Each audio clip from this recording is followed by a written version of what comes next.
వీక్షకులందరికీ నమస్కారం.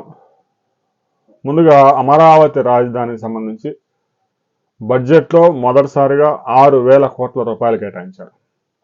మరి 1,00,000 కోట్లు, 2,00,000 కోట్లు, 3,00,000 కోట్ల అవుద్ది రాజధాని నిర్మించడానికి 6,000 కోట్లు కేటాయిస్తే మరి ఎప్పుడు ఈ పనులన్నీ కావాలని చాలామంది అనుమానాలు వ్యక్తం చేస్తూ ఉన్నారు. అమరావతి రాజధానికి తీసుకువచ్చే నిధుల విషయంలో దానికి బడ్జెట్కి లింకు లేకుండా ఆ యొక్క రుణాలు ఇచ్చే ఏర్పాట్లు కేంద్ర ప్రభుత్వం చేసింది. ఇప్పటికే 58,000 కోట్ల రూపాయల విలువైన పనులు కేటాయించారు వివిధ సంస్థలకి. ఆ సంస్థలు వేగంగా పనులు కూడా చేస్తూ ఉన్నాయి. తాజాగా బడ్జెట్ నుంచి ఒక 6,000 కోట్ల రూపాయలు రాష్ట్ర ప్రభుత్వం కేటాయించింది. అంటే ప్రజలు చెల్లించే పన్నుల ద్వారా వచ్చే ఆదాయం కానీ, లేదంటే ఈ ఏడాది చివరి నాటికి రాజధానిలో చాలా వరకు రోడ్ల నిర్మాణాలు, ట్రంక్ రోడ్ల నిర్మాణాలు ఒక కొలిక్కి వచ్చే అవకాశం ఉంది. కాబట్టి అమరావతి రాజధానిలో కొన్ని అవసరమైతే కొన్ని భూములు సేల్ చేసి కొంత ఆదాయాన్ని కూడా పొందే మార్గాల్ని సిఆర్డీఏ రాష్ట్ర ప్రభుత్వం ఆలోచిస్తూ ఉంది. కేవలం ఆదాయం కోసం మాత్రమే ఆ భూములు అమ్మటం కాకుండా ఏదైతే భూములు అమ్ముతూ ఉన్నారో, ప్రైవేట్ సంస్థలకు కేటాయిస్తూ ఉన్నారో వారి ద్వారా పెద్ద ఎత్తున ఉపాధి తీసుకొచ్చే మార్గాలను కూడా ప్రభుత్వం ఆలోచిస్తూ ఉంది.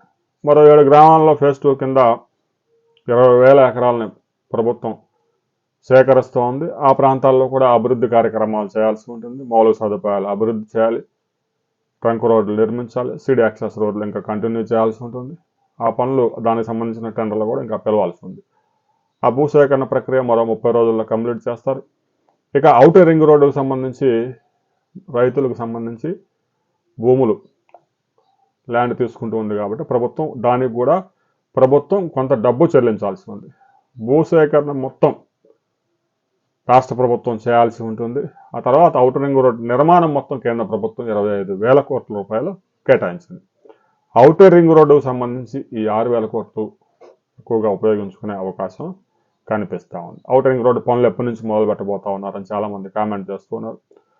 ఔటర్ రింగ్ రోడ్లో భూసేకరణ ప్రక్రియ అనేది చాలా క్రిటికల్ వ్యవహారం.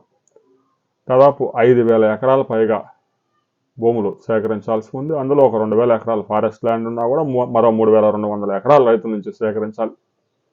ఆ భూసేకరణ ప్రక్రియ మొత్తం కంప్లీట్ అయి రైతులందరికీ పేమెంట్స్ వెళ్ళిన తర్వాత మరికొంతమంది రైతులు కోర్టులకు వెళ్ళే అవకాశం ఉంది. కోర్టులకు వెళ్ళిన భూముల్లో పనులు చేయడానికి స్టే చేస్తారు కాబట్టి పనులు చేయడానికి ఉండదు. ఈ న్యాయ ప్రక్రియ, ఈ భూసేకరణ ప్రక్రియ అనేది చాలా కష్టతరమైన వ్యవహారం. ఒక్కసారి భూసేకరణ ప్రక్రియ పూర్తయిందంటే ఆ ప్రాజెక్టు 50% కంప్లీట్ అయినట్టు. ఔటర్ రింగ్ రోడ్డు విషయంలో కూడా అంతే. ఔటర్ రింగ్ రోడ్డు భూసేకరణ ప్రక్రియ, ఈ న్యాయ ప్రక్రియ, కేసులు అవన్నీ క్లియర్ అయితే ఆ తర్వాత పనులు ప్రైవేట్ సంస్థలకి 4 ప్యాకేజీలు 6 ప్యాకేజీలు చేస్తారు.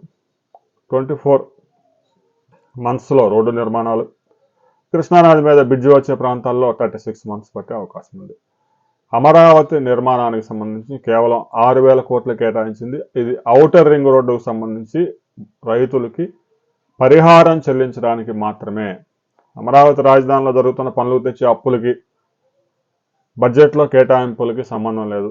కొంతమంది విమర్శలు చేస్తూ ఉన్నారు. ఆ విమర్శల్లో పస లేదు. కేవలం ఔటర్ రింగ్ రోడ్డు భూసేకరణకు సంబంధించి రాష్ట్ర ప్రభుత్వం పూర్తిగా చెల్లించాల్సి ఉంది కాబట్టి ఆ భూసేకరణ, ఆ రైతులకి పేమెంట్లు చేయబోతా ఉన్నారు. బడ్జెట్లో అలొకేషన్ అయింది. ఏప్రిల్ 1 నుంచి కొత్త బడ్జెట్లో నిధులు రైతులకు చెల్లించడానికి ఈ యొక్క అసెంబ్లీ అనుమతించబోతా ఉంది. రాబోయే కొద్ది రోజుల్లో అమరావతికి సంబంధించి ఒక బిగ్ అప్డేట్ వస్తుంది. ఆ తర్వాత మరిన్ని వివరాలతో మరో వీడియోలో మనం కలుసుకుందాం.